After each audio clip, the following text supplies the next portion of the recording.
সুপ্রিয় শিক্ষার্থী বন্ধুরা, সকলকে স্বাগত জানাচ্ছি সাতক্ষীরা চতুরঙ্গ চারুকলা শিক্ষক নিবন্ধন কোচিং এর পক্ষ থেকে। এই মুহূর্তে যারা অফলাইন এবং অনলাইন থেকে দেখছেন সকল শিক্ষার্থীকে জানাই চতুরঙ্গের পক্ষ থেকে আন্তরিক শুভেচ্ছা এবং অভিনন্দন। আশা করি সকলে খুব ভালো আছেন। আমরা আজকে যে বিষয়টি নিয়ে আলোচনা করব সেটি হচ্ছে, গতদিন আমরা ফুল দেখেছিলাম যে কিভাবে সেটা রিয়েলিস্টিকে আঁকতে হবে এবং সাধারণত বেসিক শেপ অঙ্কন করে কিভাবে করতে হয়। আজকে যেটা করবো সেটা হচ্ছে ফল কিভাবে ড্রয়িং করতে হয়, বেসিক শেপ মিল রেখে এবং রিয়েলিস্টিক কিভাবে করতে হয়। এই জন্য আমরা ধরুন আমরা একটা আজকে আলোচনা করবো ডালিম নিয়ে, বা ডালিম নিয়ে আজকে সম্পূর্ণ ক্লাসটিতে আলোচনা হবে। ধরুন একটা ডালিম আমরা আঁকবো, সেই ক্ষেত্রে আমাদের কি করতে হয়, আগে হলো একটা সার্কেল এঁকে নিতে হয়। এই সার্কেলের ঠিক মাঝ বরাবর একটা রেখা দিয়ে নিতে হয়।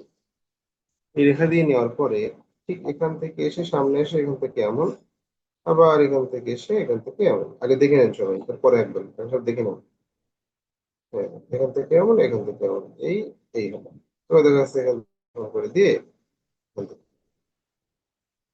সামান্য এখান থেকে উঁচু করে দিয়ে এখান থেকে এভাবে নিয়ে এই টোটালটাকে এভাবে এতগুলো লাইন দিয়েছি। বৃত্তের মধ্যে যে লাইনটা সবচেয়ে বেশি গুরুত্বপূর্ণ এবং গোলাকার মনে হবে সেইটাকে নেবে, বাকিটা মুছে ফেলবে। এই যে,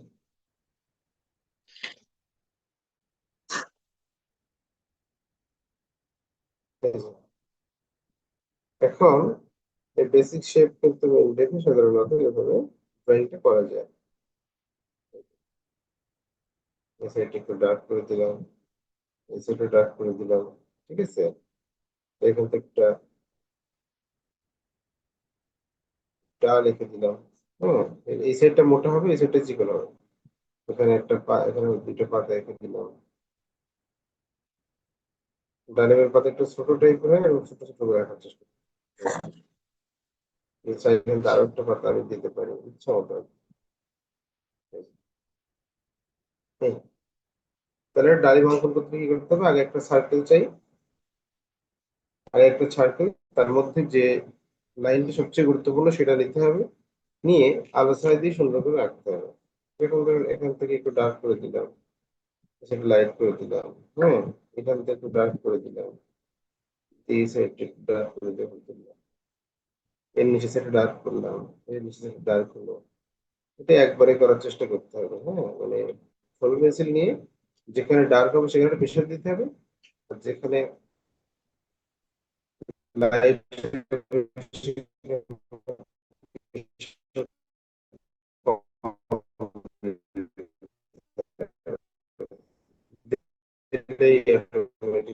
হয়ে যাবে। এই দেওয়া ভালো। ফলের গায়ে যে শেড গুলো থাকে বা ক্যারেক্টার গুলো থাকে সেগুলো দেখে দেখে, হ্যাঁ, সেগুলো এগুলো দিলে যেটা হবে ক্যারেক্টার সেটা সুন্দরভাবে ফুটে উঠবে। এই দিলাম, এই সাইডটা একটু বেশি করে ডার্ক করে দিলাম, এই সাইডটা একটু বেশি করে ডার্ক দেখালাম। হ্যাঁ, এরকম করে আর কি একটা ডালিম ড্রয়িং করতে হবে। যদি আপনাকে বলা হয় যে একটা ডালিম ড্রয়িং করেন, বেসিক শেপ করে এভাবে এভাবে করে, ওইটা অবশ্যই একটা সার্কেল দিয়ে তারপরে আঁকতে হবে। এই গেল যে বেসিক শেপ ঠিক রেখে কিভাবে আপনি এটা ড্রয়িং করবেন। কিন্তু এবার যে কাজটা করতে হবে সেটা হচ্ছে রিয়েলিস্টিক কিভাবে একটা কাজ করতে হয় সেটা দেখে নেবো আমরা। দেখুন, আমরা আগে কাজ করার আগে কি করবো, আগে খরচা করে নেব। এই খরচা করার মানে কি, খরচা করে কেন নেই, কারণ হলো এই খরচা করে নিলে কোথায় কি হবে না হবে, পেজের যে কম্পোজিশনটা থাকে বা চিত্রের যে কম্পোজিশনটা থাকে সেটা সঠিকভাবে করা যায়। অনেক সময় দেখা যায় আমরা আহ, যখন ড্রয়িং করি তখন দেখা যায় ড্রয়িংটা করতে করতে অনেক সময় এমন হয় কোনো কারণে জায়গা ধরছে না। হ্যাঁ, কোনো কারণে যেরকমটা শেপের আছে সেরকমটা শেপ পুরো বিষয়টার মধ্যে দেখা যাচ্ছে না। হ্যাঁ, কোনো একটা অংশ বাইরে চলে গেছে, এরকমটা হয় না? তো সেই ক্ষেত্রে কম্পোজিশনটা করার আগে সেই কম্পোজিশনটা একটা খসড়া করে নেওয়া খুবই জরুরি। দেখুন, আমি একটা মোটামুটি একটা খসড়া করেছি।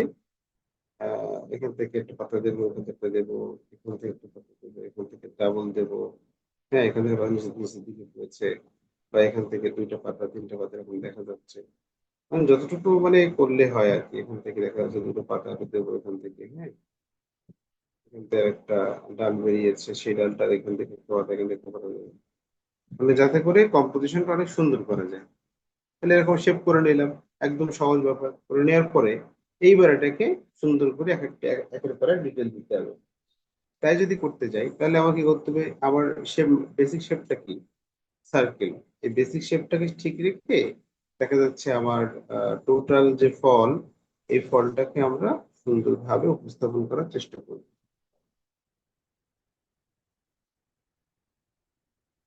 দেখছেন এর একটা ভুল আছে, ভুলটা হলো এর এই সাইডটা নিচু হবে। কারণ হচ্ছে এখানে যে কাজটা হয়েছে সেটা হলো আমি তো এই সাইড থেকে দেখছি, মানে আমার আমার টেবিলটা অনেক উঁচু তো, সাইড থেকে দেখছি, এই কারণে বৃত্তগুলো আমার দিক থেকে মনে হচ্ছে সোজা হয়েছে, কিন্তু আসলে সোজা হয়নি। এখানে বসে মনে হচ্ছে সোজা হয়েছে, কিন্তু এটা আসলেই সোজা হয়নি। এখান থেকে কম হবে। এই উঁচু করে দেখলে বোঝা যায়, যে উঁচু করে দেখলে যে আসলে ঠিক আছে কিনা এটা বোঝা যায়, তার আগে বোঝা যায় না। হম, এবার কিছুটা হয়েছে। এই যে, এবার আমরা কি করবো, ফোর পেন্সিল নেবো, ফোর পেন্সিল নিয়ে সুন্দর করে এটাকে আঁকার চেষ্টা করবো। তাহলে উপরের অংশটা কি করব, উপরের অংশটা উঁচু করব। উঁচু করে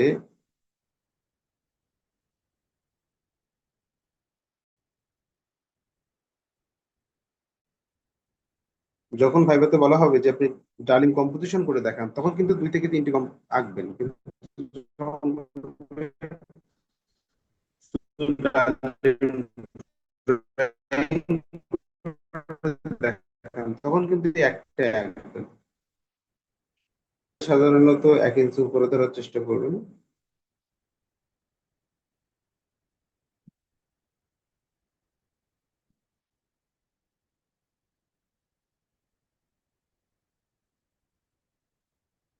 এখান থেকে আমরা সাধারণত এখান থেকে সামনে নিয়ে এসে এইভাবে এইভাবে সুন্দর করে দেখে নিয়ে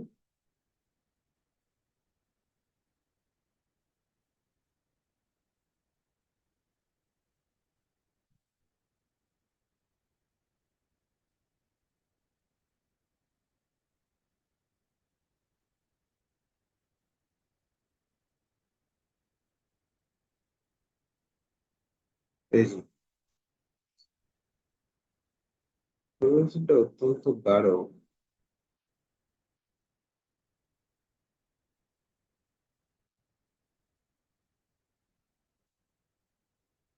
টাচ করবে, এখান থেকে টাচ করে ওখান থেকে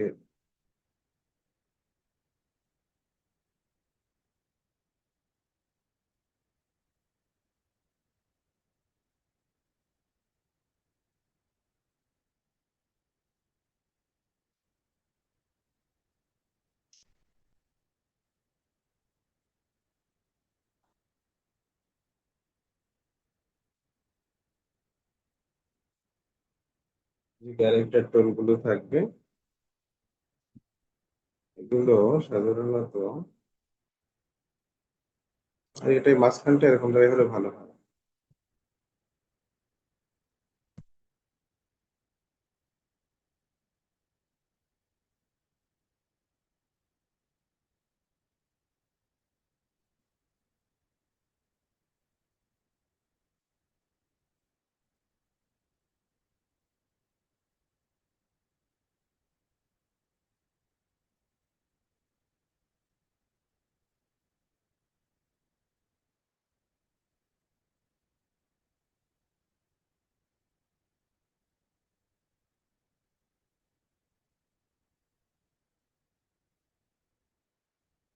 ধরুন এখান থেকে একটা পাতা এদিকে এসেছে,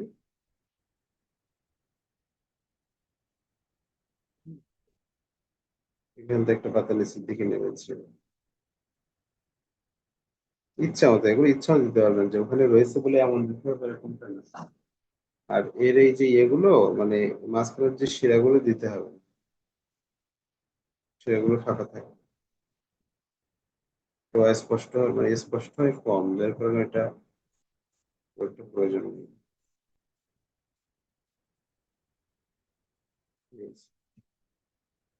এবার দেখা যায় এখান থেকে একটা তার নিচের দিকে চলে গেছে, তখন এখান থেকে একটা, মাঝখান থেকে একটা, এই সাইড থেকে একটা, পাতা যদি দিয়ে দেন, কিন্তু এভাবে দিতে হবে। টানের মধ্যে কিন্তু লাইট শেড বেরিয়ে আসছে, দেখেছেন? টানের মধ্যে লাইট শেড বের হবে। তাহলে এখান থেকে দুটো হলো, এখান থেকে দুটো হলো, আর এই সাইড থেকে যেটা দিয়ে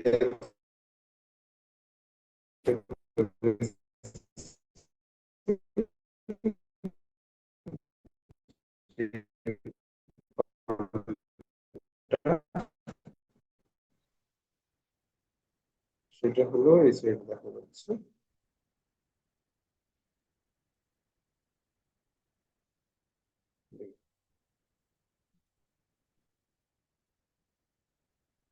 শেপটা এখান থেকে এরকম দেখা যাচ্ছে।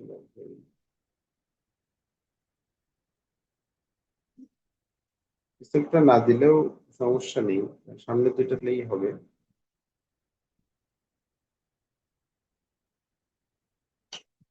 প্রচুর ছোট ছোট পাতা হয়।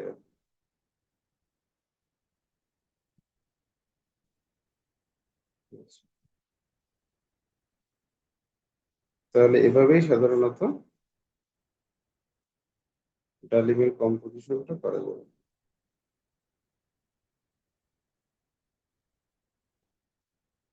একটা ছবি সুন্দর করতে হলে সেই ছবির কয়েকটি বিষয় মাথায় রাখতে হবে। নম্বর হচ্ছে সুন্দর করে দেখতে হবে। 2 নম্বর হলো কোথায় আলো কোথায় ছায়া, এগুলো ভালো করে বোঝার চেষ্টা করতে হবে।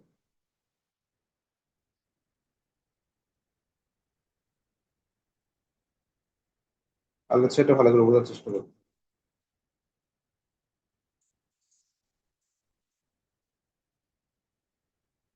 বুঝে মোটামুটি যেখানে যেখানে শেড হবে সেখানে সেখানে শেড দিয়ে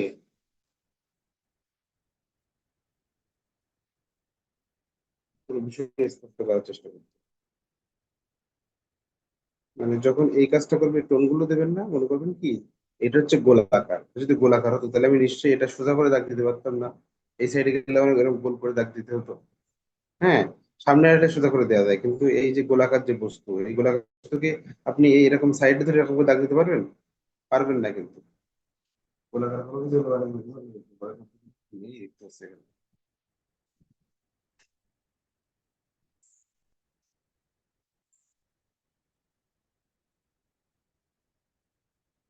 গোলাকার কোনো বস্তু নেই থাকলে দেখা, আচ্ছা এখানে দেখা যায় এই যে মাউসটা, দেখেন যে মাউস না, এই মাউসটা কিন্তু এখানে এই জায়গাটা গোলাকার, তার মানে এই জায়গায় রেখাটা সোজা হবে, কিন্তু এখানে রেখাটা সোজা হবে না, এই জায়গায় রেখাটা এই বাঁকা হবে, এখানটা বাঁকা হবে।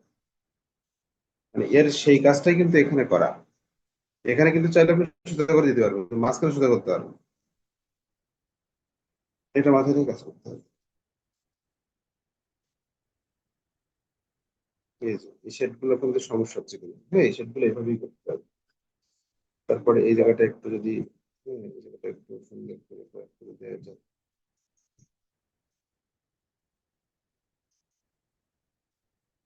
তারপরে দেখা যায় এই সাইড একটু ডার্ক করে দিলাম।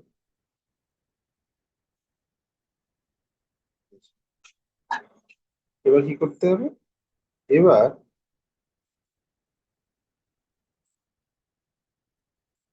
পিছনের যে এটা হলো আমরা ঠিক একইভাবে দিয়ে দিচ্ছি। এখান থেকে কিছু দিয়ে দিলাম। হুম। কি কোনো বুঝতে অসুবিধা আছে? যদি থাকলে করেন, যে এখানে বুঝতে পারছেন না, তাহলে আমি সেটা চেষ্টা করবো না, সুন্দর করে বোঝানোর। ড্রয়িংটা নিয়মিত করতে হবে, হ্যাঁ। নিয়মিত ড্রয়িং করলে, যত ড্রয়িং করবেন আপনার হাত তত ভালো হবে। আজকে একটা ড্রয়িং করবেন যেরকমটা হবে, কালকে দেখবেন সেই ড্রয়িংটা পরিবর্তন হয়ে অন্যরকম হয়ে গেছে, আরো সুন্দর হয়ে গেছে। এই কাজগুলো করতে হবে। এখানে ডার্ক হবে, এখানে ডার্ক হবে, এখানে ডার্ক, এই সাইডে ডার্ক হলো, এই সাইডটা একটু ডার্ক করে দিয়ে এখান থেকে এমন হলো, দিলাম গোল করে হলুদ দিলাম, এই দিলাম হলুদ দিলাম, এভাবে এমন এখান থেকে এমন। রঙের ক্ষেত্রেও কি মানে কোনটা কোন বিষয়টা? পেন্সিল কালার যখন দেবে হুম। একই শেডগুলো কি একই? পেন্সিল কালার কোন শেডের কথা বলছেন, এই শেড গুলো? হ্যাঁ, হ্যাঁ অবশ্যই। ব্যবহার করবেন তখন অবশ্যই এই শেড, মানে স্কেচ করার বিষয় আছে কি? যখন স্কেচ করব এটা তখন দেখুন আমি এক এক নাগারে একই ভাবে একই দিক থেকে একটা লাইন দিয়ে বা টোন দিয়ে দিয়ে নিচ্ছি। এখন এটা আমি স্কেচ করব, এই, ঠিক আছে, দিয়ে নিয়ে এবারে কোথায় কোথায় ডার্ক, সেখানে সেখানে এটা তো মনে করেন 45 ডিগ্রি, তাহলে এটা একটু হবে হচ্ছে মনে করেন যে 47 বা 48 ডিগ্রি। ঠিক আছে, মানে এভাবে ক্রস হবে, এভাবে ক্রস হয়। এই যে সোজা করে দিলাম 45 ডিগ্রিতে। এবার এই এর উপর যে রেখাটা দিয়েছেন এটা কিন্তু এর সাথে মিলিয়ে দিয়ে নি, এটা হালকা একটু উপর দিয়ে করে দিয়েছি, যার কারণে আমার ওই জায়গাটা একটু ডার্ক হয়েছে বেশি। এই যে, আবার দেখা যায় এই জায়গাটা আমি কি করব, এই জায়গাটা কিন্তু আমি একই ভাবে ঠিক আমার মতো করে যেখানে যেখানে আমি মনে করবো যে একটু এটা এরকম করে দেওয়া প্রয়োজন, ক্যারেক্টার টোন গুলো, এগুলো তো ক্যারেক্টার টোন। এটা আপনি স্কেচ করেন যাই করেন না কেন ওগুলো কোনো পরিবর্তন হবে, কিন্তু স্কেচ করতে গেলে বা যখন আপনি রং করবেন তখন তো আপনার পুরোটাই করতে হবে। সেই ক্ষেত্রে আপনি এটা একটু এ করে করতে পারেন, কোনো সমস্যা, এটাই ভাবে করে করে নিতে হবে। বুঝে শুনে দাগ দিতে হবে, বুঝে শুনে দাগ দিতে হবে, যেখানে যেখানে ডার্ক যেখানে যেখানে লাইট। কিন্তু আমি একভাবে দিয়ে চলে যাচ্ছি, এক সাইড ডার্ক করছে একটা লাইট করছে এরকম, কিন্তু এই রেখাগুলো বুঝে শুনে দিতে হয়, খুব চিন্তা ভাবনা করে লাইন গুলো দিতে হয়। না দিলে কোথায় কোথায় ডার্ক কোথায় কোথায় লাইট এইগুলো যদি ঠিকঠাক করে না দেওয়া যায় তাহলে কিন্তু দেখতে সুন্দর হবে না। এবং সঠিকভাবে ওই চিত্রের আলো ছায়া স্পষ্ট হবে না। তাহলে কি করতে হবে, এভাবে সুন্দর করে দেখে দেখে এভাবে রাখার চেষ্টা করতে হবে। এই জায়গাটা একটু ডার্ক মনে হচ্ছে, এখানে একটু ডার্ক করে দিন, এই জায়গাটা এই ডার্ক করে দিন। তাহলে মনে হবে যে নিজের ছায়াটা এখানে নিচে পড়েছে, মনে হচ্ছে যে এই জায়গাটা একটু ডার্ক করতে হবে, তাহলে ডার্ক করুন। আর একটু এরকম করে এটাকে 45 ডিগ্রিতে, হ্যাঁ, দিয়ে এখান থেকে এরকম করে দিন, দিয়ে দেখুন এখানে আরো ডার্ক হয়ে গেছে। ঠিক আছে, তবে ক্যারেক্টারটা কোনো পরিবর্তন হবে না, ক্যারেক্টারটা রং করে দিতে হবে, পেন্সিল কালারে পান ক্যারেক্টারটা এভাবেই দিতে হবে, এই যেভাবে দিতে হয় সেভাবে দিতে হবে। তাহলে আমার এটা হয়ে গেল, এবার আমি কি করব, এখানে একটু ডার্ক করা প্রয়োজন মনে করছি, মনে হচ্ছে এখানে ডার্ক করা প্রয়োজন, বা এই জায়গাটা একটু ডার্ক করা প্রয়োজন মনে হচ্ছে, এখানটা একটু ডার্ক করে সামনের দিকে এগিয়ে গেলাম।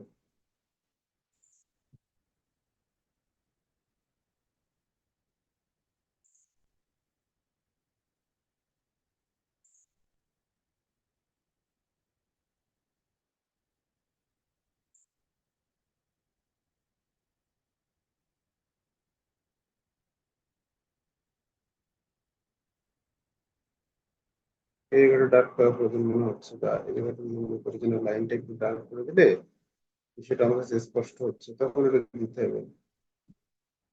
এই জায়গাটা আরেকটু ডার্ক করে দিলাম, যাতে করে লাইটটা নিচে পড়েছে এরকম মনে হয়। এভাবে কাজ করতে করতে সুন্দর হবে, মানে এটা টোটাল যে ফলের যে শেপটা, এই ক্যারেক্টার টোন করে যদি সুন্দরভাবে ফুটিয়ে তোলা যায় তাহলে চমৎকার হবে। আমরা যখন ছবি আঁকি তখন মনে হয় কি, যে প্রথম যখন আঁকা হয় তখন মনে হয় কি এ মনে আর হবে না, এ কি আঁকছে বা কি এঁকে ফেলছে এরকম মনে হয়, কিন্তু টোটাল কাজ করার পরে ওই ধারণাটাই পাল্টে যাবে। টোটাল দেখে দেখে টোটাল কাজটা এভাবে করতে থাকতে বললে ওই ধারণাটা পাল্টে যাবে।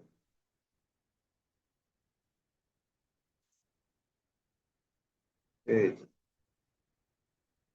ওই ধারণাটাই পাল্টে যাবে।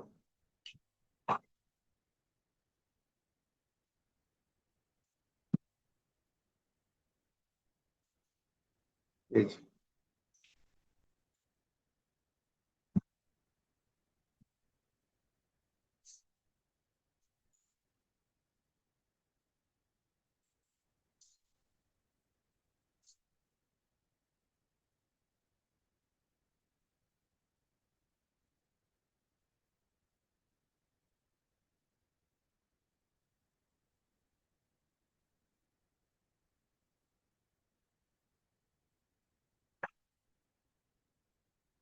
এই যে, ঠিক আছে, এভাবে মূলত করতে হয়। আর এখান থেকে তো আরো ডার্ক হবে, তা নাহলে এটা করবে না। আর সময় খুব কম আছে, 38 হয়ে গেছে, 50-এর মধ্যে স্কুলে পৌঁছাতে হবে। এই জন্য আর সময় দিতে পারছি না।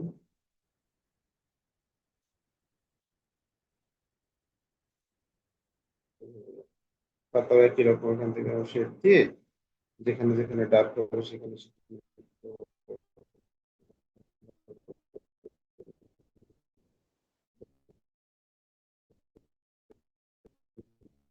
দিয়ে